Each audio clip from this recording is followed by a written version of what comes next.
Olá, caros amigos da Vampire Readings. Hoje é quinta-noite, 21 horas, então todo mundo já sabe, é dia de nos acompanhar aqui nessa live sobre livros. Hoje a gente vai falar sobre literatura distópica, 1984, do George Orwell. Vamos falar também de Nós, de Yevgeny Zamyatin. Vamos falar também de Fahrenheit 451, de Ray Bradbury. Vamos falar de todo esse universo distópico que a literatura nos proporciona, inclusive Admirável Mundo Novo, de Aldous Huxley. Eu vou convidar o Felipe Damo para entrar aqui. Só um minutinho. Vamos ver se ele aceita o convite. Boa noite a todos que nos estão acompanhando. Opa! Ô, Damo, tudo bem? Tudo jóia? Tudo Certinho aí? certinho. Deixa eu contar um segredo nosso aqui para nossa audiência, que a gente não conversa antes para não esgotar o assunto da live. Senão a gente não para, né? A gente não para e vai se empolgando, né? Senão a parte legal que a gente tinha para falar, a gente acaba conversando e fica todo mundo. Depois a gente não sabe o que dizer depois, né, cara? Tudo É, bem, Damo? tudo bem, a prudência recomendaria a gente, né, fazer um roteiro e tal, mas não dá, né? A gente já tentou fazer, daí acaba, destrói a live, né? Cara, Então eu acho vamos que é assim, vamos legal é na. fazer assim tudo meio bagunçado, tosco, sem qualquer profissionalismo, porque, sei lá, cara, na internet, pô, tem só superprodução hoje em dia, né, cara? O espírito anárquico, caótico da internet tá Essa coisa desaparecendo e meio aqui a gente é um bastião de resistência, né? do trash live. Trash live sobre livros, toda quinta-feira às 21 horas, cara. É isso aí, cara. Aqui é old school. E aí, Damo, vamos falar hoje de 1984, cara. É isso aí, né? Um romance fantástico, né? Que está mais presente, eu acho, no cotidiano das pessoas do que elas imaginam, né? Pois é. Influenciou um monte de coisa aí, né? Desde Big Brother a várias outras produções cinematográficas e outros livros e séries, né? Acho que a gente É. vai ter um tema bastante frutífero aí para falar hoje. Ô, Damo, sabe o que me deixa revoltado, cara? No Big Brother, cara, a ideia original era o Big Brother estar acompanhando todo mundo, né? Tem câmera em todo lugar, não existe privacidade, como aquelas pessoas reagem. Só que daí, cara, esses degenerados, eles transformaram em Big Brothers, né? Todos eles são Big Brothers e esqueceram o conceito original, que é o Big Brother. A gente está observando tudo que Né? eles estão fazendo, cara. Toda vez que eu vejo isso, eu fico revoltado, cara. Se não fosse isso, É, é talvez eu até uma, assistisse, cara. é uma subversão, né? Porque eles eram, na ideia original, justamente, né? O oprimido, né? E eles não, eles já, antes de entrar, eles já entram, né, com subcelebridades, tipo, na verdade o cara tá lá para ser feliz, né, no livro não tem nada a ver. Deve ser muito divertido alguém que escuta falar do Orwell e tal, e aí vai, por causa do Big Brother, ler o livro e deve, né, Cara, acho que achando está que, sendo utópico, Demo. Acho que acha, isso não acontece, achando que não, vai cara. achar as Kardashians lá e tal, e, pô, é outra coisa completamente diferente. Demo, cara, você tem muita esperança dentro desse seu lindo coração, cara, mas eu acho que isso não aconteceu ainda, sabe? Talvez no Difícil, né? futuro, né, cara? Mas, pessoal, a gente vai falar hoje aqui de literatura distópica. A gente vai começar falando começando com 1984, do George Orwell, que é um livro extremamente interessante, foi campeão de vendas, é um best-seller já há uns 2 anos, né, desde o início da pandemia, um pouco antes, desde que começou esse lance assim da internet ficar cada vez mais onipresente em nossas vidas, parece que resgataram esse livro, né, Damo? Porque, cara, tipo assim, tem um pessoal que diz assim que você deve ler esse livro observando o contexto do Orwell, né, que era final da Segunda Guerra Mundial, aquela realidade brutal econômica inglesa, europeia, americana, o mundo dividido entre, de um lado, capitalista, de um lado, comunista, né? E aí dizem assim, não, você tem que ler e entender aquele contexto, o que ele queria dizer. Pois bem, mas é um livro, assim, é um libelo, assim, contra o fascismo, né? Contra o totalitarismo, contra os governos autoritários. Mas é engraçado, cara, que por um tempo, assim, para mim, ele nunca fez muito sentido, sabe? Eu achava que era um produto de época, assim, uma coisa que, sei lá, eu sabia mais ou menos a história, sabia o lance do Big Brother e conseguia enrolar as pessoas numa conversa de boteco se esse assunto entrasse na mesa, né? Porém, cara, tipo, mais recentemente, talvez nos últimos 10 anos, a nossa vida mudou radicalmente. A gente não percebe, né? Mas hoje em dia a gente está conectado 24 horas na internet, através de telefones celulares e tudo mais. Assim, a gente não lembra, mas 10 anos atrás, para a gente acessar a internet, lá por 2010, 2011, a gente precisava se sentar na frente de um computador, entrar no navegador e ver lá as coisas e tudo mais. Então, muitas vezes a gente dizia assim, vou dar uma entradinha lá para ver, dar uma olhadinha, dar uma navegada na internet e vou dormir, né? E hoje em dia não, hoje em dia a gente está o tempo inteiro com o negócio na mão, o tempo inteiro fotografando, fazendo selfie, vendo selfie dos outros, acompanhando em tempo real o que as pessoas estão fazendo. E aí me parece que esse lance do Big Brother, no 1984, realmente ele atingiu eu não sei, assim, o ápice acho que da essência dele. Assim, acho que agora é um livro para esse contexto. E eu acho que as pessoas, de maneira consciente ou inconscientemente, entenderam isso e virou um best-seller, né? Você pega assim qualquer lista de livros mais vendidos aí nos últimos anos, 1984 e a Revolução dos Bichos provavelmente estão em primeiro lugar, junto com o livro de autoajuda, de coach, essas coisas, né, cara? E muito impulsionado por um fator bem interessante que foi os 70 anos da morte, né, do Orwell, agora ele morreu em 50, né? E o Brasil e a Inglaterra eles são signatários da Convenção de Berna, que é a convenção que disciplina todas as questões de direito autoral. Então, ela diz que depois de 70 anos, a partir de janeiro do ano seguinte, da morte do autor, tal, as obras entram em domínio público. Então, isso coincidiu agora em janeiro desse ano, 2021, né? Então, você imagina, já vinha esse astral, né? 1984, aí, Revolução dos Bichos e tal, e ainda coincide aqui no Brasil com isso, né? Então, o mercado editorial não precisa mais pagar royalty, né? Direito autoral. Então, teve uma série. Esse ano foi o ano aí das publicações. Acho que só eu e você que não editamos um livro do Orwell e publicamos, porque todas as editoras do Brasil, né? Eu acho que fizeram tem versões e mais versões. Mas é claro, sim, que é uma peculiaridade, mas que ajuda bastante, né? Ajuda a disseminar ainda mais um autor e uma obra memorável. Na livraria catarinense deve ter umas 5 ou 6 edições diferentes de 1984 hoje, né? Inclusive tem a Companhia das Letras, tem uma série de outras ali que fazem essas publicações, e cada uma as edições são bem bonitas, cada uma delas é bem interessante, as propostas gráficas e tudo mais. Se bem que eu acho que a maravilhosa mesmo é aquela da Companhia das Letras, né? Aquela edição especial, que tem aqueles textos de apoio, tem as capas dos livros, eu achei aquela fantástica, mas é muito caro, eu não pude comprar, acabei comprando essa aqui mesmo. Eu não gosto dessa capa, sabe? Enfim, mas muito bem traduzido, excelente tudo, cara. Mas Que já é dessa nova leva, né? é, Desses já, livros agora dos já é últimos anos. dessa nova leva, né? Mas tem umas edições maravilhosas, né, cara, de colecionador mesmo.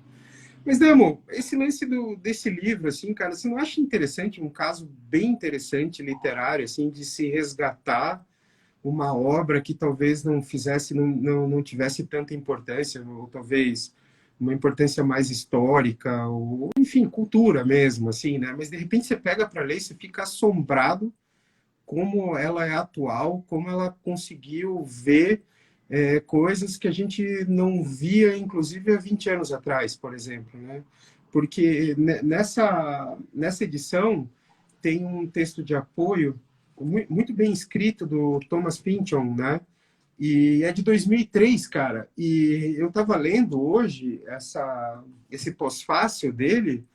Cara, eu acho que muito provavelmente assim ele teria que rever tudo isso que ele escreveu, porque é completamente diferente hoje, né? Não, já faz 20 anos, né? Pois Sim, é. né? A gente fala, é que para nós que já estamos com certa idade, 2003 foi ali, né? Mas já faz quase 20 anos, né? É bastante tempo.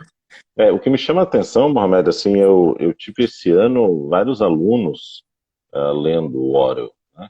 E lendo, assim, ninguém pediu para ler, não era o livro do mês na escola, de literatura, livros estavam sendo lidos livremente, né, pelos alunos. E alunos aí de 16, 15 anos, né? Então, de fato, é um negócio assustador, né? Como que uma obra consegue é, se perpetuar assim, né, dessa maneira e ser lida com o mesmo entusiasmo, né, com que talvez fosse lida já no início da década de 50, ali, logo depois de ter sido lançado. Pois é. Sabe, cara, daí a importância da gente ler e não ouvir falar dos livros, né, cara? E achar que a gente sabe, porque o pior ignorante é aquele que acha que sabe, né? Aquele que acha que Tem sabe, bastante. enfim, cara, eu não tinha lido 1984 na adolescência. Eu lembro que eu li Admirável Mundo Novo. Eu não sei se eu gostei ou não, me chamou a atenção algumas coisas. Hoje é um livro que eu não gosto muito, eu acho meio, apesar de eu gostar do escritor, do Aldous Huxley, achar ele um cara extremamente interessante, é uma obra assim que não, eu acho meio grosseira, não sei, assim, não me cai bem, né? Não sei nem te explicar o porquê, mas eu acho que essas distopias, assim, acho que ele perdeu um pouco a mão em explicar assim aquela realidade dele, aquela coisa toda. Com exceção, eu acho legal aquela história do Fordismo, né? Que assim, tipo, os anos começam a ser contados a partir do Henry Ford, né? Eu acho aquilo muito massa. Eu acho o Henry Ford uma figura que a gente deveria conhecer melhor, estudar mais, porque é extremamente interessante, né? É uma figura assim que revolucionou não só a indústria, mas eu acho assim que dessas questões sociais, assim, eu vejo da seguinte forma, que eu acho que a maior justiça social possível, cara, é você pagar um bom salário aos funcionários, que todo mundo tenha acesso a um bom salário.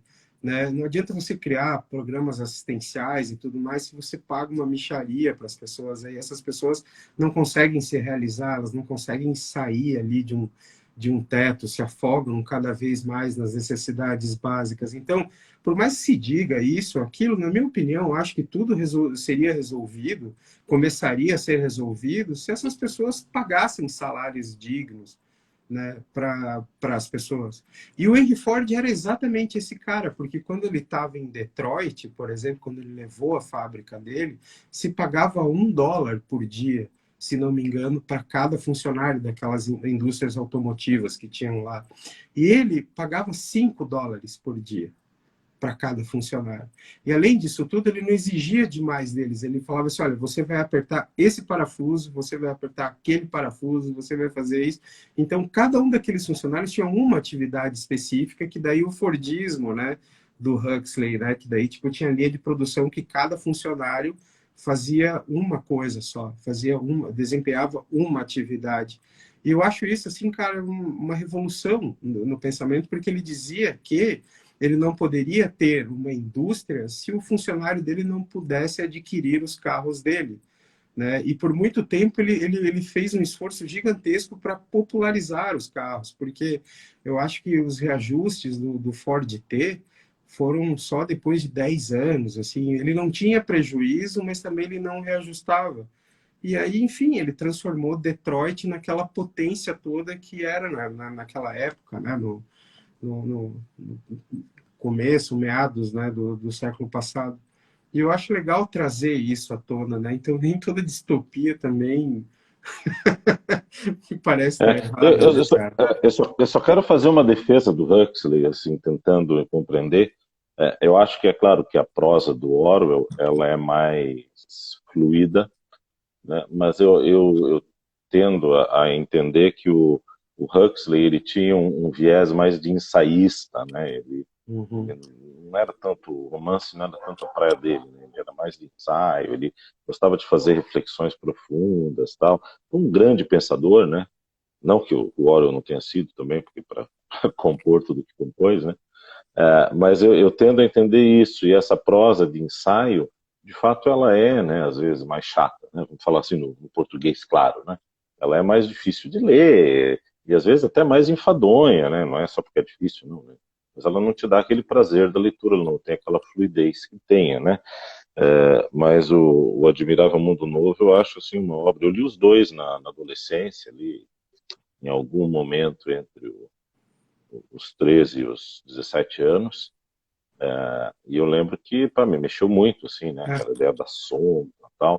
Logo depois eu li o Céu e o Inferno e As Portas da Percepção, do Huxley também, que ele tenta meio que fazer um contraponto, contraponto, outro livro dele também, né? Tenta fazer um contraponto a essa questão das drogas, que ele meio que satanizou, assim, enfim, no Admirável Mundo Novo.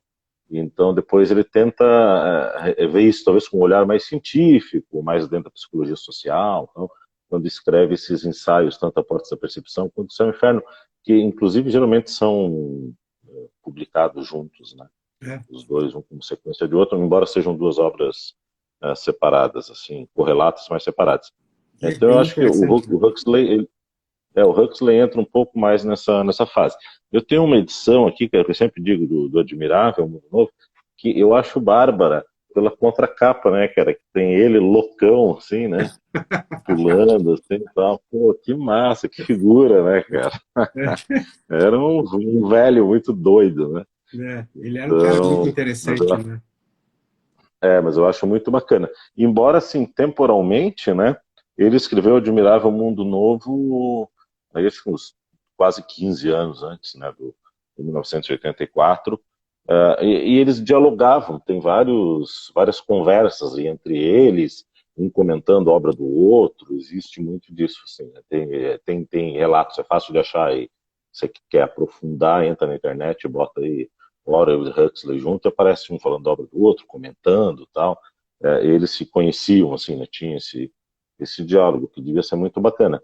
E o Orwell dizia que apontava como as duas, primeiro com uma obra que influenciou muito o 1974, e que ele também acreditava ter influenciado o Admirável Mundo Novo, embora o Huxley negava. O Huxley uma vez disse que não, que só escreveu, eu já tinha tido a ideia, escrito, eu admirava muito o Mundo Novo, muito antes de ter ouvido falar no Nós, né, que foi daí sim a obra anterior às duas, né, É, que é uma obra de de 1920, 1921. tá aí, e que essa tu vai ter que falar sozinho, porque eu não li, né? Eu só ouvi falar, igual caviar, né? Eu só escuto falar. Eu É. não li ainda, então agora passo para o Mohamed para fazer a sua resenha Vamos falar do 1984, que eu acho assim que de todos eles, para mim é o que é o mais interessante. Assim, o Nós é muito legal, né? É uma obra seminal dessas distopias, assim, sabe? O próprio George Orwell reconhece assim que foi extremamente influenciado por ela. As histórias são mais ou menos parecidas, inclusive o George Orwell faz uma resenha, né, do Nós para um jornal britânico, porque ele leu a edição francesa, se não me engano, né, e ele achou interessante, e ele nunca mais conseguiu ler nenhum outro livro do Zamyatin, porque ele era fortemente censurado na Rússia, depois ele foi exilado pelo Stalin, ele viveu na Inglaterra, mas acho que os últimos livros deles eram sátiras, assim, bem ferozes contra os ingleses, né, contra a vida britânica. Mas, assim, para mim, o 1984 foi uma grande surpresa, sabe, Dama? Porque do nada um dia me deu vontade de ler, né? Daí eu fui, assim, comecei a ler, não parei mais, assim, é daquele tipo de livro que você lê numa sentada. E eu fiquei impressionado, eu fiquei chocado com esse livro, sabe? Porque em que pese assim a gente conhecer a história, saber o que que é, do que se trata, basicamente assim a gente, quando a gente lê esse livro, a gente consegue ver assim como ele é terrível, né? Ele é um livro gostoso de ler, em que pese ser muito pesado e ter um final assim desesperançoso, triste, sinistro, né, cara? O que provavelmente é um dos finais mais sinistros da literatura, né? Já é um mundo tenebroso, fantasmagórico de 1984 e quatro, e com aquele final, então fica, né? E assim, os pontos de contato que a gente tem com a nossa vida hoje, né? Não vamos revelar a história do livro, assim, mas basicamente é um funcionário público, né, que não sei, assim, por um ato de rebeldia ele começa a escrever um diário. E aí ele se sente vigiado o tempo inteiro por um lance que chama tela e tela na casa dele, onde ele vai, no trabalho, em todos os lugares tem uma tela. E essa tela não só projeta imagens, como dá para observar também as pessoas, né? E aquela tela não dá para desligar, então ela passa o dia inteiro notícia política, passa o dia inteiro hinos de exaltação ao grande irmão, né? E aquilo lá está te vigiando o tempo inteiro, inclusive observando os teus batimentos cardíacos, né? Aquela coisa toda. Então, assim, é um livro extremamente claustrofóbico, né? Que além disso tudo tem microfones espalhados em todos os lugares. Então, você não pode ter uma conversa, você não pode se aproximar de ninguém, você não pode ser um indivíduo, né? Você é obrigado, é relegado a ser sempre uma massa, né? E como tal você é tratado. Até aí, isso aí é o arroz com feijão da literatura distópica, né? Mas as coisas mais loucas que eu achei aqui, assim, no livro, cara, é justamente esses pilares dele, assim, que é o duplo pensar, né? Que é muito interessante essa história toda. Duplo pensar, a novilíngua, né? Que eles estavam reescrevendo os verbetes de uma enciclopédia e assim o fato deles não terem história, né? A história é reescrita o tempo inteiro. Inclusive esse personagem principal, o Winston Smith, ele trabalha numa repartição onde a função dele é reescrever a história e reescrever as notícias de jornais. Então, por exemplo, o mundo está dividido em três blocos ali, né? Então é Lestásia, Eurásia, né? E a Oceânia, né? E assim, tipo, esse estado dele está em guerra com a Lestásia, mas depois ele passa uma guerra com a Eurásia.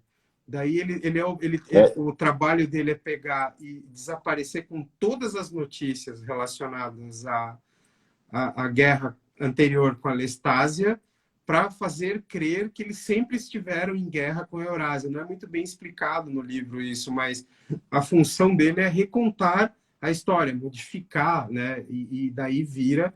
E as pessoas não têm esse apego à história, não têm essa noção toda, então elas vivem no universo que elas são alimentadas com fake news o tempo inteiro, né?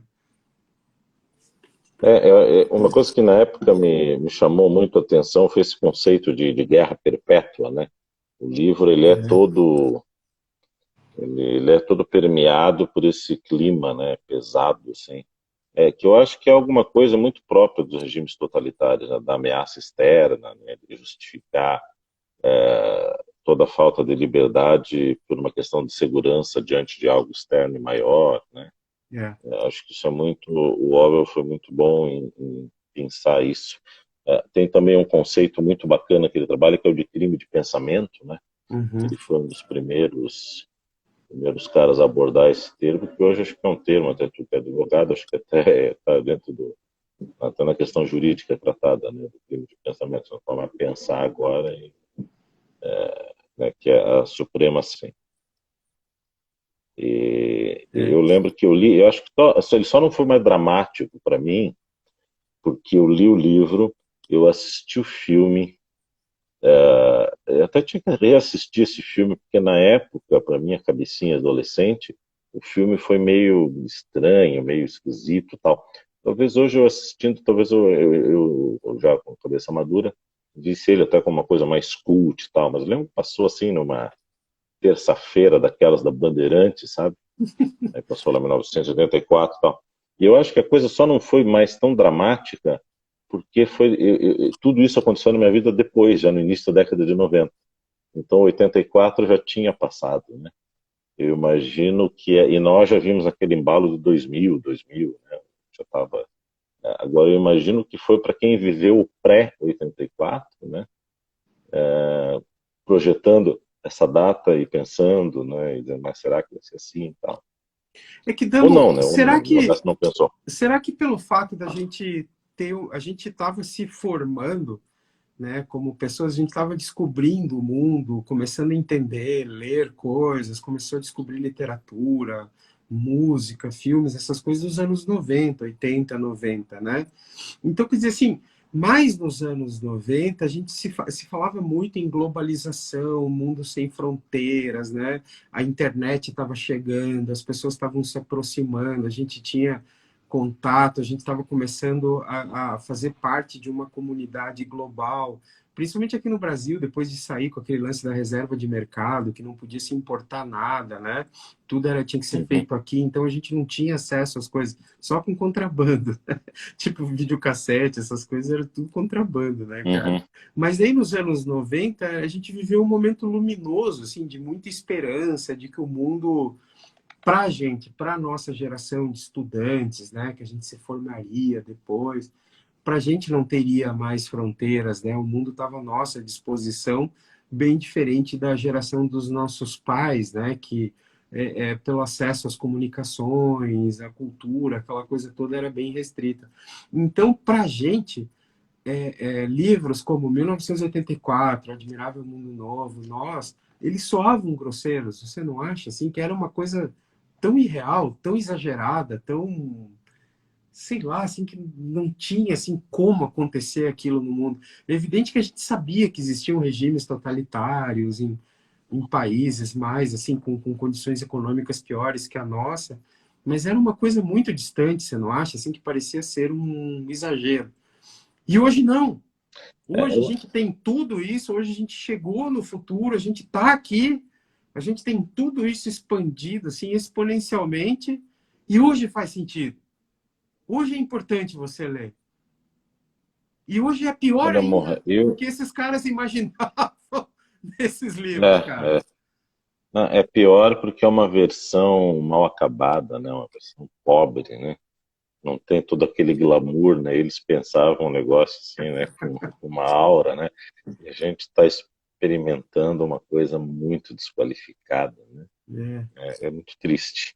é, Eles conseguem ser ruins até pobres até na expressão mais opressora. Eu acho assim, Mohamed, a gente estava vivendo ali, vamos dizer, né, justamente de 84 em diante no Brasil, nós estávamos no período de abertura, né? Eu acho que eu lia Admirável Mundo Novo, lia 1984 e tal, eh, e eu, na verdade, eu vi o passado. Eu dizia assim, era assim que era na ditadura, era assim que era no... Para mim, excelente, aquilo era um retrato do passado. Eu excelente. não fazia paralelo presente e muito menos futuro, né? Cara, Eu excelente, não tinha, para mim era exatamente uma isso. coisa que, né? Então, assim, depois que o tempo a gente foi vendo que as coisas se reeditavam, né? É, E em versões mais toscas, né? é. Então eu acho que tem essa relação. A nossa geração, ela estava assim como nós, né? Não chegamos a viver, a gente viveu muito pouco, né? Ali da ditadura e eu diria até que a gente viveu um pouquinho mais da Guerra Fria, que ainda se estendeu um pouco, né? É um Do que da pouquinho, sim. ditadura, né? A Guerra Uhum. Fria, a Guerra Fria a gente chegou a pegar, tu lembra bem, né? Do muro caindo, né? É. Todos aqueles movimentos. Eu Aquele lembro, livro eu tinha da uma... perestroika, do Gorbachev, essas coisas Uhum, todas que se falava isso, é. muito dele, né? Inclusive o Perestroika está por aqui em algum lugar, né? Aqui. Pra não dizer, aqui agora a gente está assim, né? A gente pega e já mostra o livro no ato, né? Isso também não foi combinado, né? Não foi combinado, mas está aqui. O, Aqui é que, tudo é, que é outra espontâneo, a coisa gente não ensaia distópica, nada, cara. tudo espontâneo, não, nada. O Gorbachev também era um negócio meio, a ideia meio distópica, né? Meio maluco. Mas hoje, lendo, eu fico mais assustado ainda, que viagem, né? Mas então, assim, eu lembro que eu tinha uma professora, quando eu devia ter 7, 8 anos, um pouco mais talvez, e ela chegou na sala e disse assim para a gente: olha, lá nos Estados Unidos, o presidente tem numa sala um botão vermelho que, se ele apertar aquele botão, saem ogivas nucleares para todo mundo e acaba com o mundo, uma guerra nuclear. E na União Soviética também, ele também tem um botão que na mesma hora ele aperta e o mundo vai acabar, e é um botão tal. E aí tinha aquele filme The Day After, né, É, que também passava na Bandeirantes, né, que que, estreou pô, no cinema em apavorou uma geração, né, 84 esse cara? filme. Cara, então eu acho que isso daí a gente ainda vivia, que é um astral parecido com essas distopias, né? Do Mad Max, né? Do pós-apocalipse nuclear e tal. Esse período eu peguei mais. A ditadura, para mim, ela era muito assim uma história que meus pais contavam. É claro que, cara, hoje a gente pensa assim, né? Eu dizia, nossa, a gente estava ali no início de 90 e os pais falavam de 15 anos atrás, parecia para nós assim uma coisa, porque era na nossa idade, né? Parecia uma vida, né? Parecia que Hoje era a tudo gente fala de em 15 preto anos e atrás, branco nós estamos naquela falando, época. né? Mas hoje a gente fala de 15 anos atrás, tu te lembra tranquilamente, tu estava com um livro aí de quase 20 anos atrás na mão, né? Então, quer dizer, tu vê como os tempos, né, já envelhecendo, eles vão tendo outra ideia. Mas eu acho que a gente viveu mais essa questão da Guerra Fria, desse medo, né, nuclear, do mundo se acabar, tal. Isso para mim era mais próximo do conceito desses romances distópicos do que desse contexto mais autoritário, tal. Isso para mim na época era passado. Isso tinha ficado para trás. Eu já estava uma outra vibe. Era para entender o passado, né, Damo? Bem colocado isso. Nunca era sobre o futuro, né? E agora a gente vê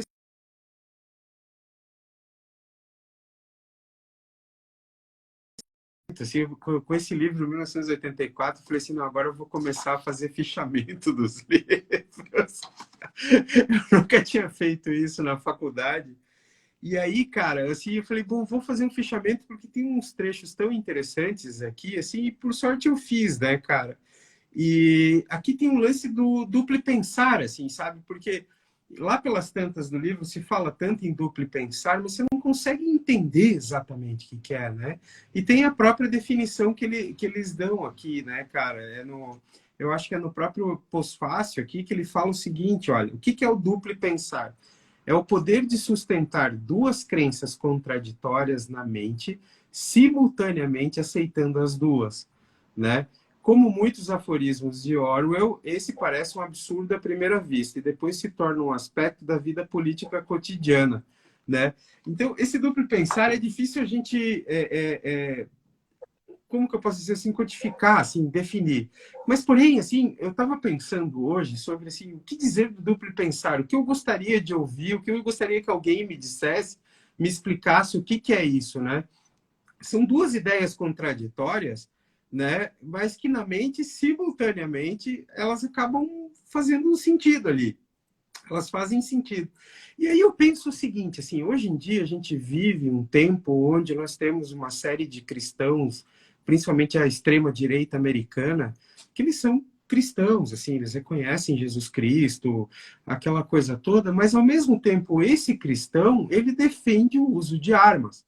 E aí ele distribui um cartão de Natal com a família inteira dele com os fuzis R-15 lá, né, mandando mensagem de Feliz Natal para as pessoas. Então, como faz sentido, né? Que tipo de lógica é essa?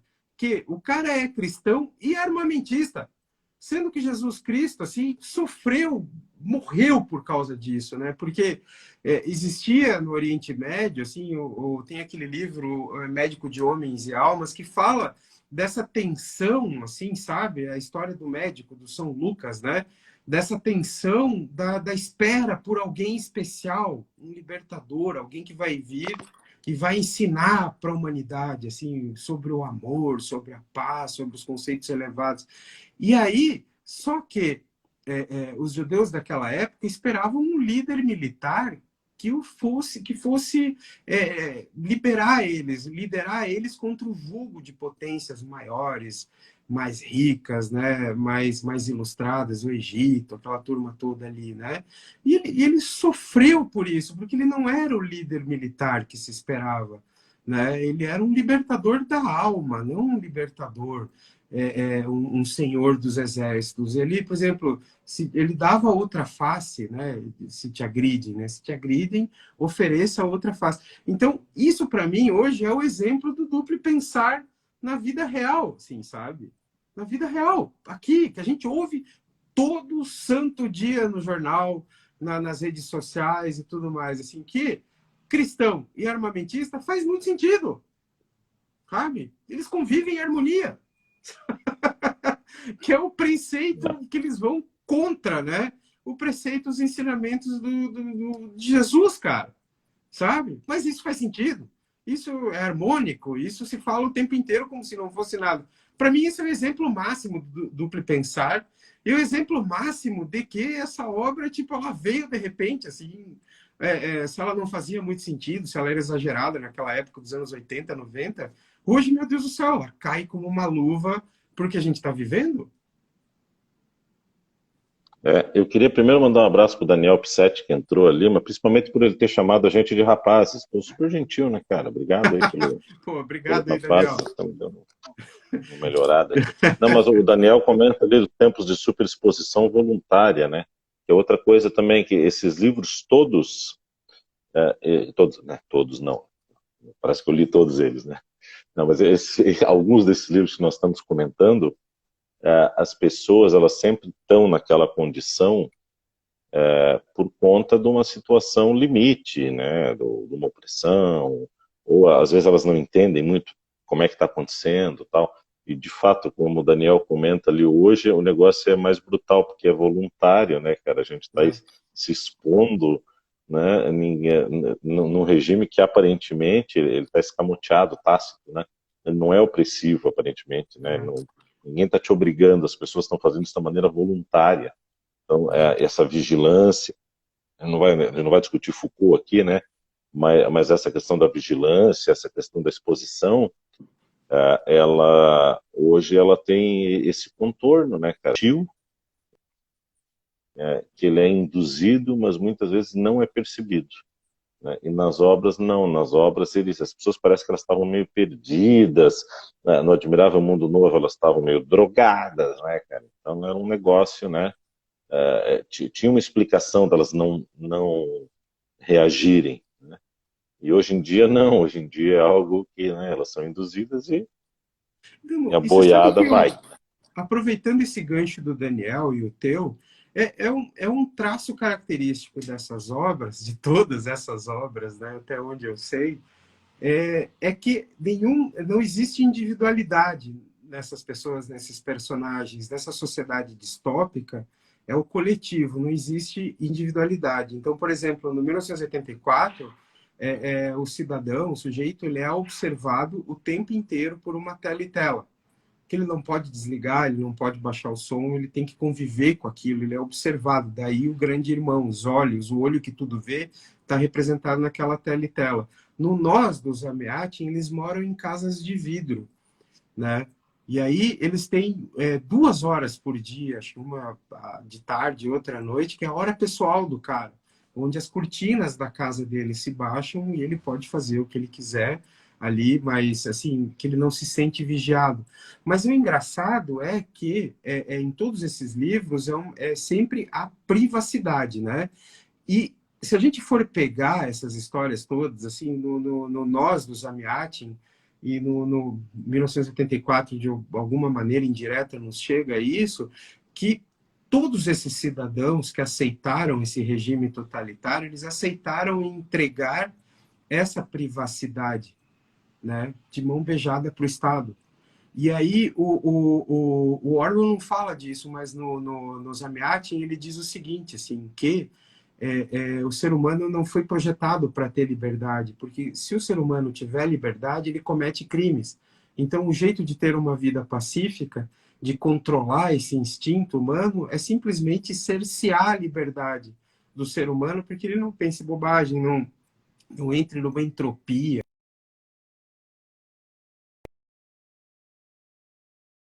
É basicamente isso, as pessoas entregam, né, essa liberdade delas para um ente superior, assim, sabe, para um ente público, para não se incomodar também, assim, para ter essa vida reta. E aí, assim, tem um outro detalhe que eu acho interessante, que não me parece, assim, tão fora, tão extraterrestre, essa história, assim, de entregar a privacidade, é que, por exemplo, quando esses tempos atrás, assim, a gente tem conversado muito sobre esse fascismo que está se instalando no país, né? A gente tem esse fascismo todo, e esses apoiadores, o que eles dizem? Assim, eu não me importo que me vigiem, eu não me importo que tenha aqui, que eles controlem, que tenha uma patrulha ideológica me monitorando o tempo inteiro, porque eu não tenho nada a esconder.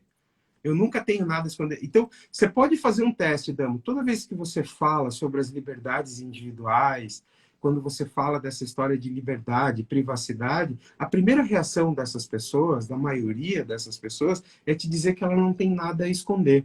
Né? Então, por isso que se aceitou essa lava-jato, se aceitou esse método medieval de condenação, de perseguição, né, que a gente viu nessa Operação Lava Jato, porque assim, não, eu não tenho nada para esconder. Então, que se dane ali se eles estão perseguindo aqueles caras lá, porque é muito conveniente ter um inimigo comum sempre, né? É tipo o diabo do cristianismo, né? Ninguém se importa, o diabo é um adversário, um inimigo conveniente, que você pode cuspir nele se você quiser. E tem gente que se esforça para cuspir da melhor maneira possível, né? Porque está autorizada essa perseguição. Né? Então, quer dizer, se as pessoas não se importam de entregar, né, o bem maior da liberdade, sabe, e da privacidade para esses governos autoritários. E é o que geralmente acontece, depois todo mundo se arrepende, né? Só que as pessoas não conseguem pensar no futuro, e essas obras, elas falam disso, né? Na, transformar tudo ficar tudo homogêneo, né, simplesmente esmaga o individualismo, esmaga nós como indivíduos, né? E esse nós como indivíduos, assim, todos nós temos os nossos problemas, né? A gente, tipo, a privacidade é o bem maior do ser humano, cara. Eu penso que o Bertolt Brecht tem uma frase dele maravilhosa que ele diz assim: das novas antenas surgem as velhas bobagens. Né? Então ele diz que, né, que é isso, né? As coisas vêm novas, novas tecnologias, mas sempre a mesma besteira de sempre, né?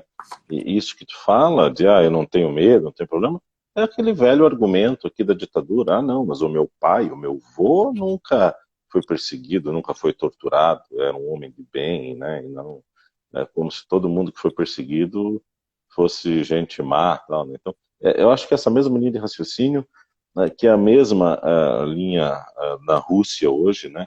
A gente debate muito, né? O que as pessoas querem mais, né? Se é viver em paz ou se é ter liberdade, né?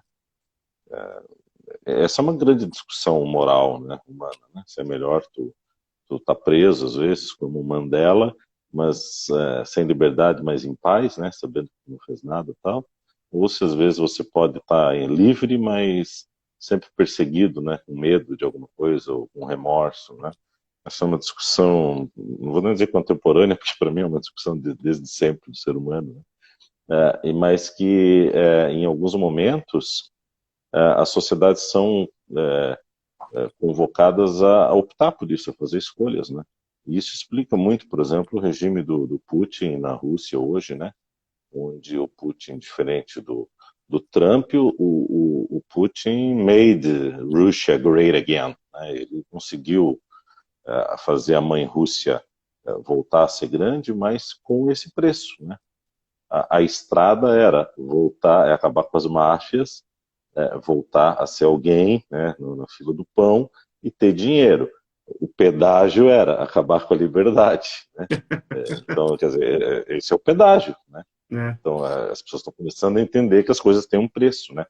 É. E é um pouco isso, como todo regime totalitário, né? A Rússia hoje, o que se discute é isso, né? Como que as pessoas, né? Eu até tinha um tempo atrás uma conhecida russa aí que a gente uma vez pude conversar com ela e ela me falou, olha, isso, as pessoas entre ter uma vida mais estável economicamente, poder ter um carrinho melhor, uma casa melhor, elas preferem isso e elas não estão muito preocupadas assim com se estão batendo em homossexuais, estão perseguindo adversários. Elas fizeram uma opção, né? Uma opção de ter paz, né? Ter tranquilidade e dane-se as favas da liberdade, né?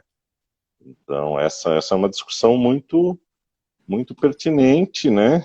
Bom, essa semana nós tivemos um político brasileiro aí que deu uma entrevista dizendo sobre a questão das máscaras tal, e do Pois passaporte, é, né? pois é. Dizendo que era melhor, É, seria, às vezes é melhor morrer do que, né, perder a liberdade e tal. pois é, que Essa é uma artifício, né? discussão de sempre, né?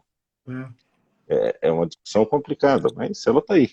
Ô, Acho Damo, que e tem aqui tudo a para ver. a gente, assim, o nosso pedágio, né, seria essa questão da pauta de costumes, né?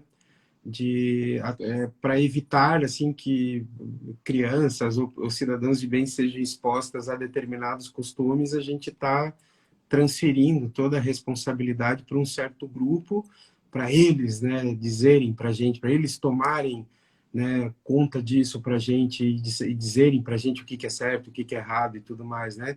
E a gente vê esse grupo usando e abusando disso. Que eu acho que também é impressionante como essas distopias, assim, como hoje elas fazem sentido, né? Porque o Fahrenheit 451 começa basicamente assim, né? Ou seja, os bombeiros são os caras que queimam os livros, eles não estão lá para prevenir incêndios nem nada. Eles queimam É, a livros. bomba deles é a bomba de gasolina, né? E essa história Não de é a queimar bomba livro d'água. começou assim, não foi, Damo? Começou assim, esse livro aqui fere minha sensibilidade, esse outro livro fere a sensibilidade de um grupo, e aí ficou aquela coisa toda, todo mundo sensibilizado por um ou outro livro, vamos queimar tudo então. Eu acho que essa é a história do livro, né? Tipo, então vamos deixar todo mundo É, satisfeito, vamos acabar com esses livros todos aí. a história da perseguição das obras, eu acho que ela é tão antiga quanto as obras, né? O Jacques Berger tem um livro dele, acho que é Os Livros Proibidos, Os Livros Malditos, alguma coisa assim, onde ele comenta as obras mais célebres lá do Index do Librorum Prohibitorum da Igreja, né? Que era o índex das obras proibidas. Então ele comenta ali esse livro, um livro que também eu já li faz um tempão, hein? E li por curiosidade, porque ele é meio um almanaque, assim, né? Ele conta a Uhum. historinha dos livros. Então.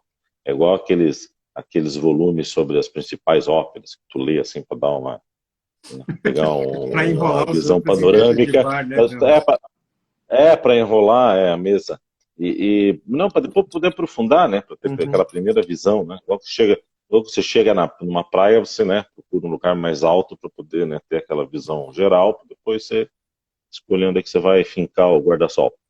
Então, o Jacques Berger tem esse livro onde ele trata, assim, é coisa da Idade Média, né, cara? Então, quer dizer, o Gutenberg começou a rodar aqui, o cara já estava com o isqueirinho ali, né, com a fogueirinha do lado. É. Então, acho que é tão antiga quanto. Agora, dessas questões essa questão religiosa, ela não passa tanto pelo 1984 e nem Não, em nenhum pelo desses Admirável livros Mundo existe Novo, né? uma. Em nenhum É, desses livros existe uma questão religiosa, né? Não se é, fala disso, porque, né? porque eles estavam muito à luz ali, acho que do nazifascismo, da década de 30, depois do próprio stalinismo, né? Eu acho que isso pegou muito. Este livro aqui, né, que agora é bem conhecido, né? O Conto da Aya, né? Então, da Margaret Atwood, canadense, né? Tá sempre aí na boca do Nobel. Embora eu não acho que seja para tanto, né? Mas quem sou eu? Mas é um livro muito interessante também, né? Que ele conta aí agora, depois das produções das séries, né? Então ele acabou estourando, mas é um livro bacana. E ele conta a mesma coisa, uma distopia a partir de uma dominação religiosa, né? Talvez ele é o livro mais assim, com um recorte mais cruel disso, né? Que ele mostra como as mulheres são subjugadas a partir de uma discussão religiosa, né? Nos Estados Unidos, onde haveria aí uma guerra também, e aí um grupo toma o poder e aí vive naquele estado de sítio permanente, que é muito parecido, né, com o estado da Guerra Permanente de 1984, e onde eles tocam o terror. A gente não acabou não falando do 1984, de uma coisa maravilhosa, né, que era que é o Ministério da Paz, né? Que é quem cuida da guerra, e o Ministério do Amor, que é quem tortura as pessoas, né? Isso é E o bárbaro. Ministério da É Verdade, ótimo, né? né? Que é o que reescreve a história, É, né? que faz todas as coisas, cara, muito bom, né? Muito bom, E cara. o Ali lema foi do a socialismo parte inglês, eu não, malandra. o lema do Socing, Sim, que é sim. esse regime, é guerra é É, paz, liberdade é é, escravidão, ignorância é força, que é um exemplo do livre cara, não. pensar, né? É, ali o Orwell foi malandrão, né? Ele tava num dia engraçadão quando ele teve essas ideias. Ele disse, vou botar essa daqui porque a mulher gostou. É engraçado, né? É, Mas tem e, um pouco isso, né? eu acho engraçado, assim, que é um livro muito interessante, assim, que todo mundo deveria ler, primeiro porque eu não sei, assim, ele para mim ele está cada vez mais próximo dessa paranoia que a gente vive, né? E ele não parece ser mais tão distante, né? Ele não parece estar mais tão longe da gente, ele não parece falar do passado. E tem um lance assim que as pessoas geralmente eu vejo confundindo, é que eles falam assim que o 1984 é um libelo contra o comunismo, contra o socialismo. E não é contra o comunismo, não é contra o socialismo. Isso foi, acho que, absorvido quando da publicação pelo macartismo nos Estados Unidos, quando os americanos estavam com aquela paranoia lá do começo dos anos 50 contra o comunismo, né? Que eles pegaram esse livro para dizer assim, olha, esse livro aqui fala contra o comunismo, mas não, ele fala contra o fascismo, né, contra o autoritarismo, porque o George Orwell era de esquerda. Aliás, ele era de extrema esquerda, né, cara? Ele era um elemento assim que ele era posicionado, ele se achava mais esquerda que o pessoal da esquerda da época, né? Então a gente não deve ler esse livro como se fosse algo contra o comunismo ou o socialismo, e sim contra regimes totalitários que podem existir em qualquer, né? Pode existir no capitalismo, no comunismo, no Claro, socialismo, existe. né? Claro, na E, Arábia Saudita, nos Emirados Árabes exatamente, em Unidos, aí, ó, teocracias, o né? cara mais capitalista que tem são, né? O que nos leva a crer também, assim, que parece que a nossa tendência natural nunca é a democracia, nunca é viver em harmonia, né? É sempre, tipo, acabar degenerando para um regime totalitário, né? Depois de um tempo de democracia no mundo, né, de estabilidade, agora a gente começa a ver o totalitarismo ali, né, arreganhando os dentes de novo, né, cara? E a gente vê isso, é bem presente essa volta, né? E assim, não é um político, não é uma pessoa que impõe, assim como nessas histórias, né, desses livros, né, Damo, não é um grupo que impõe isso, né? Não é uma pessoa ali que tem que é mais forte ou mais poderosa que as outras pessoas, né? São geralmente os cidadãos que entregam a liberdade, entregam isso para esse governo totalitário. É sempre a gente que acaba entregando porque a gente não sabe conviver, né, com as diferenças. Né? A gente, É, mesmo que existam rupturas, né, cara, por exemplo, como a ruptura do Brasil Império, não foi uma ruptura, né, mas Brasil Império para República, por exemplo, assim, a gente nunca rompe os laços, né, com o passado, a gente sempre traz, assim, é sempre a nossa tendência. Mas, assim, o ideal seria para o nosso momento a gente reconhecer que existem pessoas de esquerda, existem pessoas de direita, existem pessoas que pensam assim, existem pessoas que pensam assado, que são a favor e que são contra, e que é natural que exista isso. É importante a gente reconhecer que, olha, então tá, na tua vez, implementa isso, implanta isso, esse teu projeto. Se não der certo, a gente vem e coloca o nosso, né? E no final das contas, mesmo sendo tese e antítese, sempre vai ter uma síntese. Mas a gente não sabe conviver com isso, né, Damo? Então, no nosso presente momento no Brasil, ou a gente passa panos quentes, ou a gente quebra tudo, sabe? A gente não sabe viver tipo, tentando harmonizar interesses conflitantes, e interesses conflitantes vão sempre existir. Então, para a gente ficar livre desses interesses conflitantes, porque a gente não sabe até hoje lidar com isso, a gente entrega de bandeja. A gente entrega de bandeja para esses pangarés que estão aí hoje, com perdão da palavra, a nossa liberdade, o nosso pensamento e tudo mais. Olha, faz o que você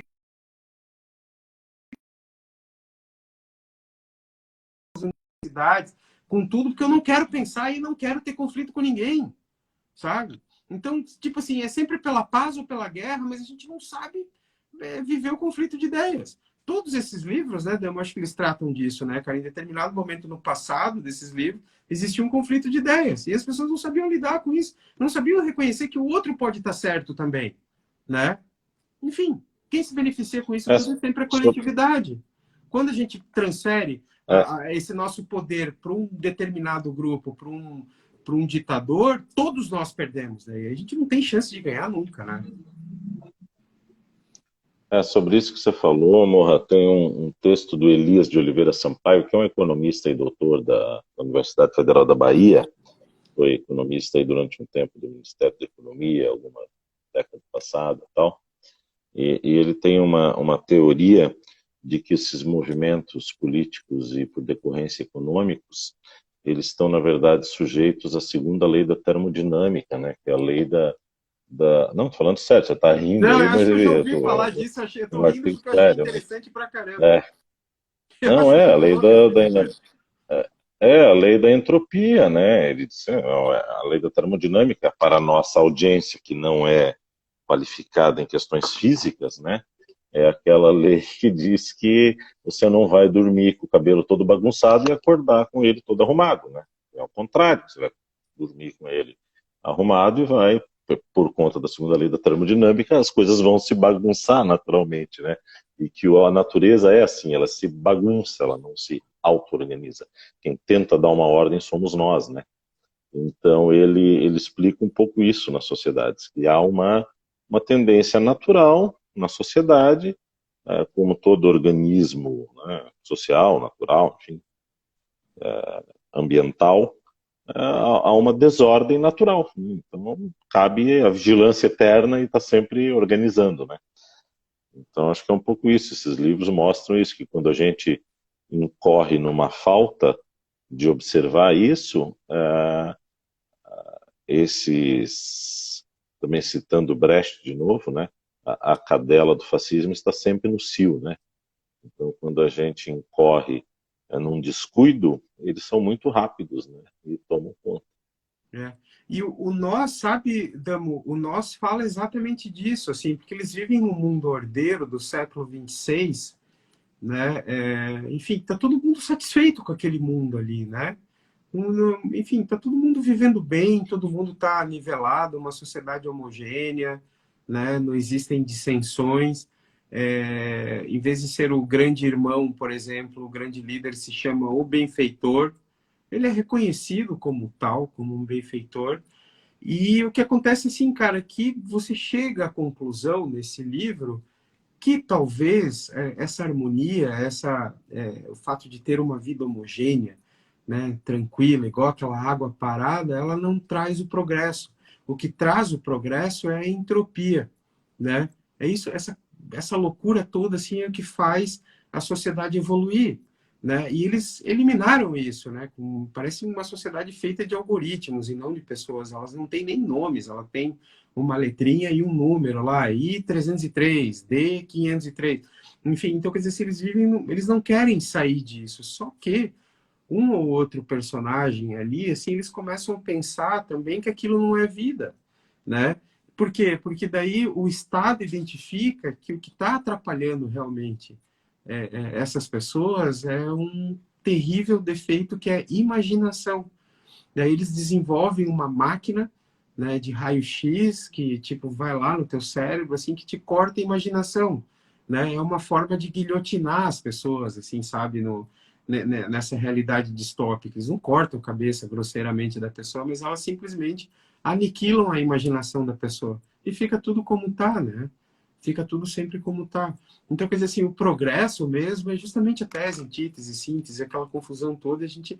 Só que o que falta para a gente é entender, né?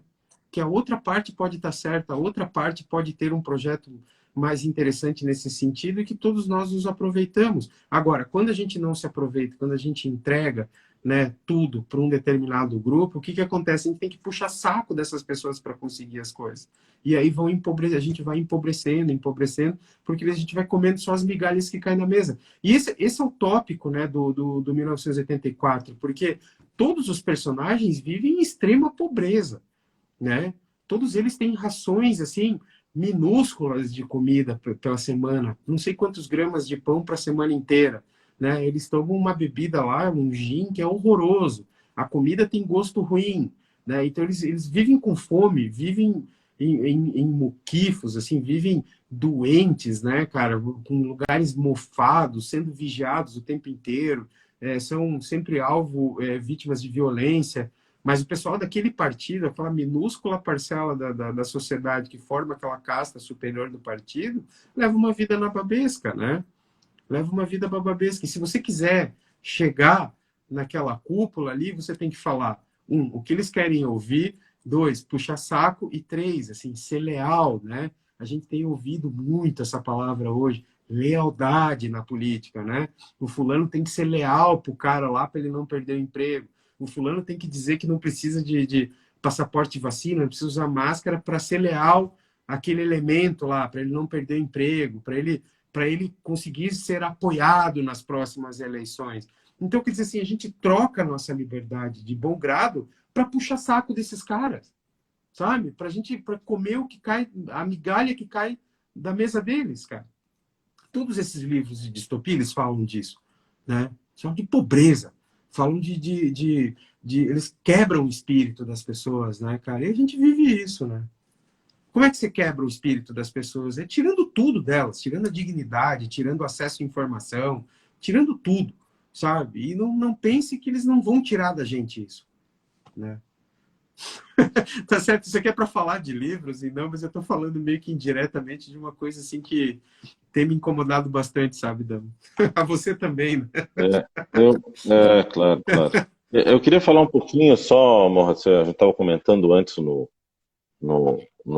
esquenta, né? No esquenta da live sobre No as obras camarote da aí Vampire decorrentes, Readings. né? No camarote, enquanto estávamos aqui tomando as nossas champanhes faiscantes aqui, né? A gente estava comentando sobre as obras depois que de alguma maneira foram muito influenciadas, né? Porque todas essas obras que a gente falou aí, o Huxley, o Orwell, o Fahrenheit, eles são todos meio, vem tudo dentro do mesmo bolo, assim, né? Um pouco, claro, um lendo o outro, tal, mas o Conto da ele é bem posterior, né? Acho que as obras do Philip Dick também, elas são mais depois, né? Sim, Mas são. aí ele vai muito já para ficção científica, né?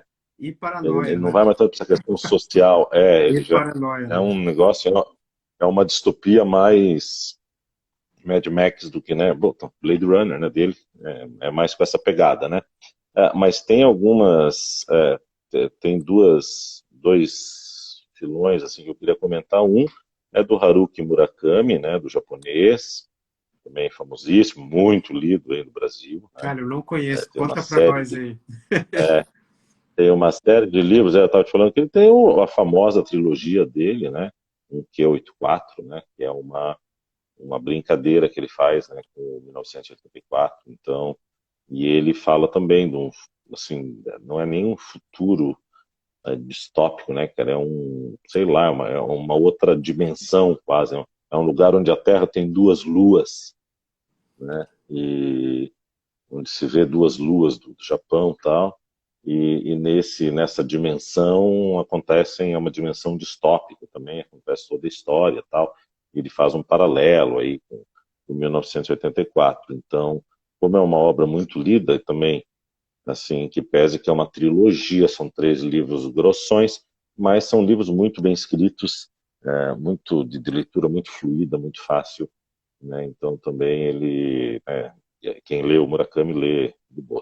Eu sempre recomendo Kafka, A Beira-Mar, para mim é um livro bem bacana dele, assim, embora meio pirado também, né? Mas ele é um japonês que trabalha um pouco essa questão do realismo mágico, ele tem umas viagens assim, né? Mas ele faz o livro nessa pegada, do 1984. O nome do livro é um convite a uma reflexão sobre essa situação toda, né, de distópica e tal. E outro paralelo que eu queria fazer são com uma série de produções distópicas infanto-juvenis aí, que surgiram aí a partir de 2000 tal, e principalmente aí com os Jogos Vorazes, que depois virou franquia, filme, coisa arada, tal, né? Que são o Maze Runner também, que é uma molecada que está também numa disputa. São sempre coisas de gincanas, assim, de Uhum. disputas em lugares distópicos, que já tinha, né? Não é um tema novo, né? O próprio Mad Max trabalha isso já desde a década de 70 e 80, né? Sempre uma disputa pela vida, uma disputa pela sobrevivência. Né? Então, são obras que trabalham isso e que todas elas bebem no Battle Royale, que é um livro japonês, que começou com os primeiros jogos e que vem descambar agora no Round Six, né, que é essa minissérie aí, minissérie do ano do Netflix, né, que fala um pouco disso, né, das sociedades distópicas onde tem jogos, né, pela vida, né. Eu te confesso até que eu fiquei com preguiça, não assisti, porque foi tanto zum zum em volta dessa minissérie, né, e a gente também está numa fase da vida que a gente já leu, já consumiu tanto isso, né? É. Eu disse, cara, eu já Mas li eu tanto vi, que achei esse interessante, tema está um cara. pouco desgastado. Né?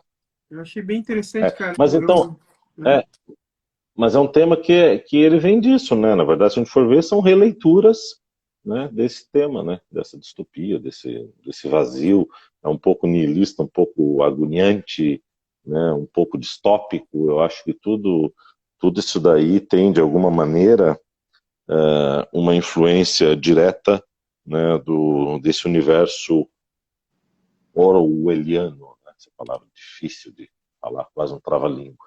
É, orelhando, né, cara? Pois é, cara, mas é interessante, assim, cara, eu recomendo muito a todo mundo que leia o 1984, não faça como eu, achar que sabe e tudo mais, porque é uma leitura surpreendente, né, cara? Eu fiquei, assim, estarrecido com isso, cara. Foi assim, me pegou, assim, foi uma tijolada mesmo o livro, cara, porque claro, a gente contando assim o enredo do livro parece ser assim, ah, tá, beleza. Mas a forma como é colocada, essa paranoia, essa falta de privacidade, né? Essa história de teorias de conspiração que dominam uma sociedade inteira, porque no livro essa sociedade ela só consegue se manter, né? Essas pessoas que estão no poder, elas só conseguem se manter porque elas vivem em função de teorias conspiratórias, né? Por exemplo, se o grande irmão era o Stalin, né, ele tinha um arquirrival que era o Emanuel Goldstein, que era supostamente era o equivalente ao Lenin, né? E que esse Goldstein ele está o tempo inteiro atentando contra aquele mundo perfeito que eles criaram, né, no Sosen, no socialismo inglês, né? E aí, assim, isso não existia, essas ameaças não existiam, elas eram ficções, teorias de conspiração que as pessoas conversavam assim, sabe, a boca pequena, assim, ou faziam ouvidos moucos para as coisas, mas que não existiam de fato, nenhuma dessas conspirações existiam. Mas o medo da população, as notícias sobre elas, eram sempre eram feitas de maneira real, né? Então, basicamente, assim, hoje a gente vive também esse lance de teoria de conspiração. Quem diria que teoria de conspiração da internet faria parte de uma pauta política hoje, né? Igualzinho em 1984, que hoje a gente tem o comunismo, né? O comunismo está batendo as nossas portas aqui. O comunismo a qualquer momento pode ser implantado no Brasil. Então a gente tem que lutar contra os comunistas, né? Porque os comunistas são depravados, os comunistas têm aqueles costumes todos, assim, sabe? Beleza, tipo, aceitamos, né? Tipo, é o comunismo. Só que, né? Essas teorias de conspiração, elas têm igual mentira, tem perna tão curta que, assim, basta você entrar em 10 minutos na internet, você consegue desbaratar tudo isso, né? Associar comunismo à pauta de costumes, né, cara? Né? Então, quer dizer assim, quando o comunismo é também tão ou mais conservador que qualquer outra nação civilizada, né? Porque no comunismo homossexualismo, essas coisas todas eram perseguidos, né? Não existia, né? Não existiam crimes no comunismo, né? Tem aquele livro, lembra aquele Criança 44 que conta a história assim de um psicopata, que ele, né, as crianças começam a desaparecer e assim eles não conseguem fazer nada porque o Estado não admite que existe uma pessoa daquele jeito no país, assim, porque aquela sociedade conservadora perfeita do homem soviético não conseguia sequer considerar a existência de um assassino serial, né? Então, o que dirá a pessoa com os costumes diferentes, né? Ou de religião diferente, ou com tendências diferentes. Então, quer dizer assim, cara, aqui não existe isso, né? Só que a teoria de conspiração, ela veio para a gente desse jeito, né? E ela simplesmente domina a pauta política hoje, né? Que as pessoas que votam, que apoiam essas coisas todas, elas apoiam certamente baseados nessas teorias conspiratórias. Isso é muito louco, porque tem antes do 1984, a gente já falou, né? Teve 1920, teve o Nós, já soviético, né? Já estava na União Soviética, que já era uma crítica, né? Já aquele incipiente modelo soviético. Mas tem dois livros, viu, Morra, anteriores. Um se chama Nova Utopia, do Jerome K. Jerome, né? Que é um livro de 1891. Ele é tido como o primeiro dos livros distópicos aí. Agora tem um outro livro chamado Tacão de Ferro, cara. Esse livro, não li esse livro, mas li uma série de resenhas. É um livro bem difícil, um livro raro de achar no Brasil. Teve acho que umas edições da Bom Tempo, um tempo atrás, mas é um livro que você acha aí fácil por 500 mil reais aí na mão de colecionadores, né? Então já entrando nesse mercado dos livros raros, um dia a gente podia fazer também, né? Podia, seria excelente. Uma live aí falando, né, desse mercado de livros raros, enfim, o que tem, como é que faz, né? Tem os livros do Burton, que são raríssimos aí, né? Das viagens dele até pelo Brasil, tá? É muito louco. São livros muito difíceis de encontrar que por algum motivo não são reeditados e acabam virando edições de colecionadores. Mas tem esse livro do Jack London chamado Tacão de Ferro. É um livro ali de 1900, 1908, por aí, onde o Jack London, talvez um dos livros mais políticos dele, claro, o Jack London sempre foi um enfant terrível, assim, né? Sempre foi um cara, ideias, lobo né? do mar, um cara solto no mundo, andou muito, viu muito, né? E ele escreve esse livro onde ele fala de uma revolução, né, dos trabalhadores, tal. Então, também é um dos primeiros livros distópicos aí. E esse livro ele é encontrado no Brasil com um pós-fácil de 1937 do Leon Trotsky, cara. Então tu vê que loucura, né, cara? Então, tu vê que é uma coisa maluca, né, cara? Então a distopia, né, por um lado, né? Você pega lá, bom, o Orwell na Revolução dos Bichos, ele dá o nome lá, né? O Napoleão Bola de Neve, é bem claro, né? Quem é quem ali na história. Mas tu vê que daí de repente os personagens começam a escrever o pós-fácil, né, do livro, né, cara? Então é uma coisa maluca, né? Mas é também aquilo assim, de onde que você se vê, né? Muitas vezes, claro que o Trotsky não foi santo, mas dentre todos esses ele foi um dos menos piores, né? Agora ele é assim, você veja como para muita gente hoje o Trotsky é um bandido, fascínio, papapá, mas ele também via essas características nos outros, né? A ponto de recomendar um romance distópico, né, cara? Então você vê que dependendo do ponto de vista de onde o observador se coloca, né, a distopia está no outro em si, né? Então isso é muito louco também, bastante do sabe? Trotsky, cara. Eu sempre achei uma figura interessantíssima, cara. E até o Ele era um nome Goldstein, intelectual, né? Goldstein, acho que vem do Bronstein, né? Do Trotsky, né? O nome real dele. Mas, cara, tipo, vamos para finalizar, Dama, assim, tipo, tá certo, essas distopias, elas falam, por exemplo, de casas de vidro, falam de teletelas, falam assim de o Estado te observar o tempo inteiro, porque teve uma hora que eles vão fazer um passeio no campo lá, o Winston Smith, a menina que ele conhece, a Júlia, e aí nos arbustos tem microfones para ouvir o que eles estão falando, cara. Nos arbustos tem microfone, então quer dizer assim, eles não podem, eles não são livres para se expressar em momento algum. Ele, para escrever um diário, cara, ele tem que esconder, meu Deus do céu, tem que ser, é tudo uma tensão aquilo. Mas você já parou para pensar que a realidade que a gente tem hoje, ela é infinitamente pior do que a realidade, esse futuro imaginado por esses caras, velho?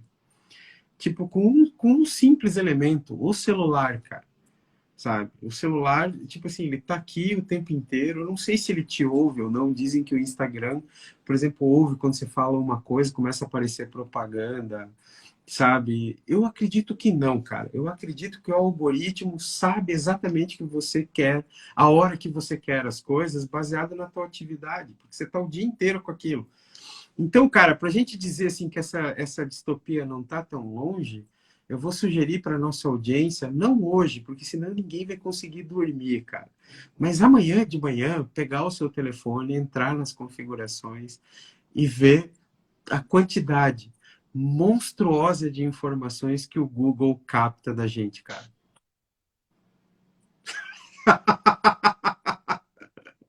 É bastante coisa, né? É, chega a ser o É telefone bastante celular, coisa. chega a ser uma extensão do nosso inconsciente. Então eles sabem as É, não, horas que a gente. tem vários estudos já que apontam que os programas, os Big Data, eles têm mais, eles nos conhecem mais do que a nós mesmos, obviamente, né? Porque nós não ficamos fazendo relatórios e planilhando dados e fazendo exames de consciência, de autorreflexão toda hora. Se a gente fizesse, o mundo seria bem melhor, né? Mas a gente não Né? faz. E eles fazem, né? Então, tu vê que esses programas, hoje, ele te diz lá, né? Quando que, né, as músicas que tu ouviu no ano, aí semana passada o Spotify soltou a lista, então todo mundo postando e tal. Então você não sabe, né? Se eu perguntar para ela, qual que foi, né, o autor que tu mais leu, você não sabe, porque você não ficou fazendo assim. Mas tem alguém fazendo para ti, tem alguém que sabe, né? E que no momento oportuno vai te oferecer esses É, serviços correlatos a esse tipo de informação recolhida de uma maneira que eu também acho que logo, logo o direito vai começar a trabalhar, que é o real consentimento disso ou não, né? Porque você passar um texto porque você quer baixar um programa, que tal, você dá o eu concordo, né? Até que ponto, de fato, né, que conscientemente a pessoa ela está concordando, né, aquecendo com esse tipo de quebra de liberdade, né? Ou até quando que a gente vai começar, ou a partir de quando que nós vamos começar a considerar isso tipo uma venda casada, né, inapropriada, né? Então, daqui a pouco eu vou dizer, você não pode condicionar baixar um programa ou obter informações, porque isso daí, né, é phishing, sei lá, enfim. Então, eu acho que a gente logo, logo, como a lei sempre ela anda, depois ela segue atrás da realidade, acho que logo, logo a gente vai começar a discutir essas coisas, porque talvez essa seja a preocupação, né? Ou de pensar programas que consigam, de alguma maneira, despistar, né, a nossa. Eu tenho pensado muito nisso, assim, né? De programas que consigam despistar o nosso consumo intelectual, enfim, nosso interesse, nosso consumo de interesse, né? tipo um Você VPN, anda, por alguma coisa exemplo, assim, né? ou por exemplo, você anda, você faz, sei lá, você fica pesquisando 1 hora por dia no celular tal, e mais 1 hora, além do o programa automaticamente vai cuidar de visitar os outros 29 setores de conhecimento que tu não visitou nas tuas pesquisas para equalizar todos e não deixar que ninguém perceba quando que tu ou que o programa fez. Então vai ficar sempre uma coisa nublada, assim, né?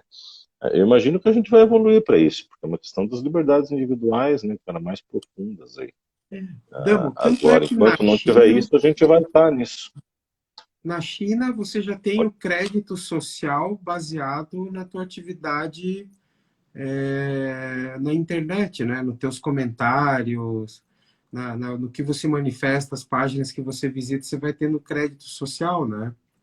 Então, já tem gente vivendo nessa futura distopia que se chama capitalismo de vigilância, né? No capitalismo de vigilância, toda vez que você assina, aceita, eu concordo naquele programa para usar o WhatsApp, para usar o Instagram, para usar o programinha que você baixou lá, o aplicativo, você está aceitando, você está dizendo, basicamente, que o produto é você, né? Você não está consumindo aquele produto. Na verdade, você está aceitando que ele está se transformando num produto. Aquelas informações tuas, elas são vendidas, né, para esses grandes grupos econômicos e tudo mais. E isso a gente está vivendo aqui, pelo menos no Ocidente, a gente vive ainda com essas informações sendo dominadas pelas grandes corporações, né? Essas big techs, essas grandes empresas comerciais e tudo mais, são elas que detêm essa informação sobre a gente. Porém, na China, quem detém essa informação é o Estado. E o Estado te avalia, te põe num ranking baseado na tua atividade na internet. Então, quer dizer assim, tem cidadão de 5 estrelas, tem cidadão de 4 estrelas, mas, por exemplo, quando você...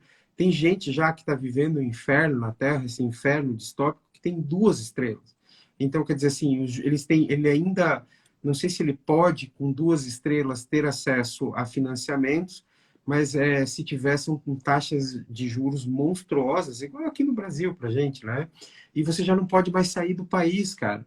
Se você chegar a 1 estrela ou 2 estrelas, você está preso no país. E assim, é quase impossível você reconquistar um status médio daí, ter 3 estrelas. É quase impossível você sair desse inferno distópico que você vai viver no capitalismo de vigilância.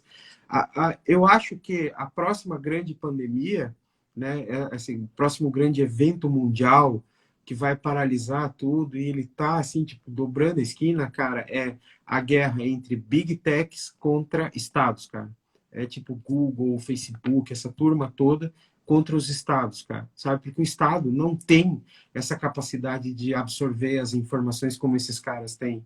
Então, a próxima grande paralisação, essa que foi a pandemia do Covid-19, enfim, a próxima vai ser essa guerra. Que o cara vai dizer assim, você quer os meus dados? Tudo bem, eu não vou te dar mais internet, sabe? Eu vou sair do ar.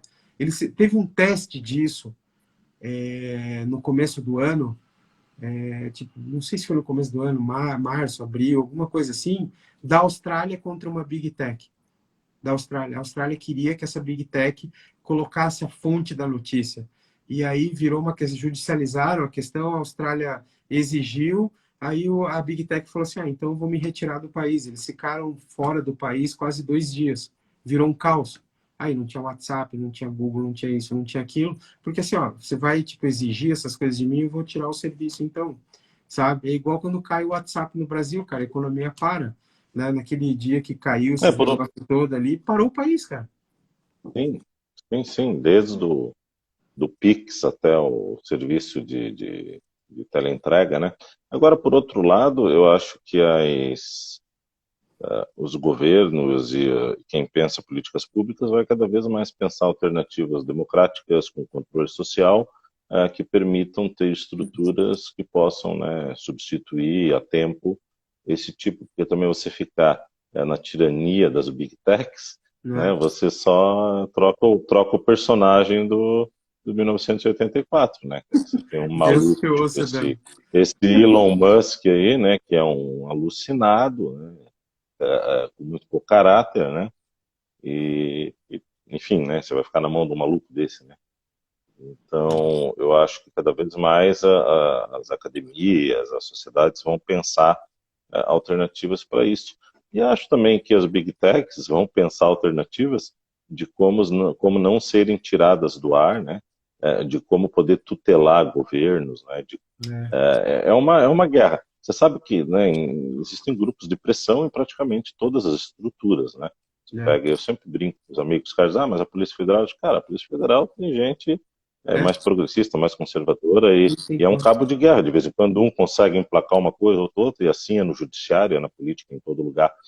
É, Eu acho que as Big Techs, eles devem ter muita gente pensando como não permitir que os governos criem, né, controlem ou criem novas alternativas independentes deles, mas também os governos também estão pensando, é um jogo que os players eles estão em franca atividade, né? Ô, E Damo, acho lembra que que isso vai você desenhar um falou pouco o sobre futuro. o Philip K. Dick, né, cara? Que, por exemplo, todos esses livros que a gente falou até agora, eles sempre falam de Estado, né? O Estado é a figura central, dominadora, é sempre o Estado. No Philip K. Dick já não, já são as corporações, né, cara? Tipo, nessa É. ficção científica, na distopia moderna, já não é mais o Estado nem existe mais, né? O que existe são as grandes corporações, do Blade Runner, por exemplo, né? Uhum, uhum. Naquele Alien, o oitavo passageiro, é uma grande corporação, Wayland Trading, não sei o que lá, né, cara? Então, que daí, Uhum. acho que a gente, da nossa época, assim, quando a gente começou a ver esses filmes de ficção científica e tudo mais, já não era mais o Estado, né? Pra gente era estranho, nos anos 90 ler um livro sobre o Estado ser Era, assim, porque era, a gente já porque tinha acesso às porque grandes eram as corporações, né? multinacionais, né? Eram as multinacionais. Eu lembro das pichações fora, as multinacionais, tal, É. né? Quer dizer, já tinha esse novo agente social. Mas eu acho que é isso, cara. As distopias elas têm para todos os gostos, né? Então você tem aí um conto da Aya, que é uma distopia religiosa, como tem um também maravilhoso que a gente conversou no Esquenta e não falamos ainda, que é o Submissão, né? Do Michel Houellebecq, baita de um romancista francês fabuloso. Olha, vai escrever bem assim, né? Que prosa gostosa, cara. Que cara que Cara, escreve fala um pouco bem, desse livro, Dama, bom porque de eu não li ler, né? ainda, sabe, cara? Eu tenho medo desse livro, Esse cara. livro, Eu tenho medo não, esse desse livro é livro, cara. maravilhoso. Foi um livro muito polêmico, né? Porque é um livro que, no meio das discussões da França, da questão de usa burca, não usa burca, comunidade, a França, depois de pisotear em boa parte do mundo islâmico no colonialismo, né? Agora tem que, né, acolher os seus filhos, né? Espalhados por aí, e os filhos voltam, né? Muitos usando burca, e a França está nessa grande discussão, né, dos limites da questão cultural e questão de direito e tal. E então teve vários ocorridos aí nos últimos anos, né, atentados e tal. E a França tem discutido muito isso. E o Houellebecq, malandramente, né, cara, que é um escritor de mão cheia, ele pega esse tema e ele constrói então uma França distópica, onde o Partido Islâmico, a Frente Islâmica, não lembro como é que é o nome que ele dá lá no livro, agora, por aqui, assim, né, por esses anos de agora, assim, eles tomam o poder na França no voto, cara. Eles conseguem, um pouquinho, a muito custo, e surpreendem, conseguem ir para o segundo turno contra a Frente Nacional dos Fascistas, e tanto os conservadores franceses quanto a esquerda, principalmente a esquerda, que era o terceiro partido na eleição, apoia os caras, porque a política, a Frente Islâmica, ela diz assim, olha, a gente não está muito preocupado com a economia, não, pode ser economia de esquerda, vocês querem aumento para os professores, tranquilo. Nosso problema é a questão cultural, né? A questão religiosa, isso que a gente quer garantir. E aí a esquerda, no livro, fecha com eles, né? E dá a maioria, que eles elegem o primeiro-ministro. E aí a França entra num colapso, assim, né? O começo do livro é muito legal, assim, porque conta ele, né? Um cara, professor da Sorbonne, um homem livre, mulherengo, namorador, tal, tem aquela vida, né? Francesa, tal, em Paris. E aí acontece isso e ele pega o carro e sai desbaratinado pela França e assim, e o país fica sem televisão durante 3 dias, dá um caos, assim, uma situação, né? E o começo do livro é muito assim, envolvente, tu vai dizendo, cara, o que vai acontecer? Daí ele passa num posto, tem um tiroteio e mata sei o quê, e tu não sabe, na verdade, assim, se tá vendo uma revolução, o que tá acontecendo, é uma caça às bruxas e tal. E aos poucos a situação vai se acalmando, os caras assumem o governo e começam a fazer mudanças. E aí ele é professor da Sorbonne, e aí o cara diz, olha, a Sorbonne está começando a sofrer cortes governamentais. Então a Sorbonne sutilmente ela começa a se adequar a esse novo espírito, né? Ou eles, né? Ela vai morrer à míngua sem dinheiro público. E aí eles já indicam um reitor, que é um cara pró-muçulmano, lá tal, e o cara já vira muçulmano, casa com 3 mas aí é aquela estereotipização, né? Tal, mas aí ele começa a trabalhar com isso, ele trabalha a submissão, né? Como é que o país né, acaba se submetendo a isso, tal, e o grande conflito dele, e tal. Mas é um livro muito maluco, Pô, né? cara, eu Que vou. trabalha a questão religiosa, que trabalha a questão religiosa. E é muito bem escrito, né? Pô, um cara inteligente pra caramba, um livro legal que fala dos dilemas do ser humano moderno, assim, bem bacana. Cara, A eu gente tenho lê medo e se desse livro, não reconhece. sei por quê, cara. Muita gente já me recomendou, sabe? Sabe que eu tava na França quando lançaram esse livro, cara, e eu tava na frente de uma livraria e tinha uma Ah, fila, cara, para comprar o livro. E assim, cara, esse livro tinha uma pirâmide assim na entrada da livraria gigantesca, cara. E uma fila assim que dobrava a quadra ali dos caras esperando para comprar, era bem no lançamento, cara. E aí naquela semana foi eu o maior liguei a fuzuê, né? TV, liguei a TV, tinha um programa, né? Porque na França tem um programa que passa às 8, 9, não lembro o que, assim, que era sobre livros, né? E tinham recebido justamente esse Michel Houellebecq para tratar do assunto, sabe, cara? E esse livro estava causando uma revolução, assim, cara. Se falava disso o tempo inteiro, no metrô, nos bares, assim, você via as pessoas com esse livro, cara. Você vê. A França é uma nação de leitores, né, cara? E não sei, esse livro, eu fiquei com medo desse livro, sabe, cara? Porque eu vi essas cenas, cara, eu vi o impacto desse livro no lançamento, eu não estava acompanhando isso. Me chamou a atenção, fui lá ver, não comprei, tinha uma fila gigante. Aí no outro dia tinha uma entrevista no jornal, no outro dia, assim, tava vendo lá, tipo, um jornal falando disso aí. Foi. Cara, foi um impacto Foi um devastador o fenômeno, negócio, né? cara. Um fenômeno, né? Eu acho que deve ter sido em Mas é muito bacana, 2015, 2014, um negócio assim, cara. Né? é, Eu vi o é muito lançamento desse bacana. livro, cara. Eu acho o Houellebecq um cara, não vou dizer injustiçado, porque ele é um cara com notório, né? Assim, ele é reconhecido mundialmente, né? Mas, por exemplo, eu já li obras do Patrick Modiano, que é um Nobel francês contemporâneo, e cara, não chega nem aos pés do Houellebecq. O Houellebecq merece logo, logo, assim, pela prosa dele, esse reconhecimento maior. Não com o Nobel também, né? Dama, eu vou Chancellor comprar ou esse não, livro e grandes vou ler nomes. finalmente, cara. Conto que é divertido. É, Você vai se identificar em vários casos aí, assim, né? Enquanto, vamos dizer assim, o homem moderno, dilemas do homem moderno. Ele trata isso, né? Ele tem é. lá uma namorada, ele sai, mas ele também sai com uma aluna, professor universitário, aquelas coisas, né? A vida, a casa bagunçada, gosta de jazz, aquela coisa do normal, né? E aí, de repente, pá, esse novo cenário, né? Então, trabalha isso, assim, um pouco dessa distopia com religiosa de um outro jeito, né? Mais aí para o ponto da AIA do que para essas distopias científicas de corporações ou de robôs ou de regimes totalitários, né? Tem distopia para todo mundo. Legal. Então, recomendadíssimo o livro aí, né, Damo, para nossa audiência. Leio, Recomendadíssimo. leio.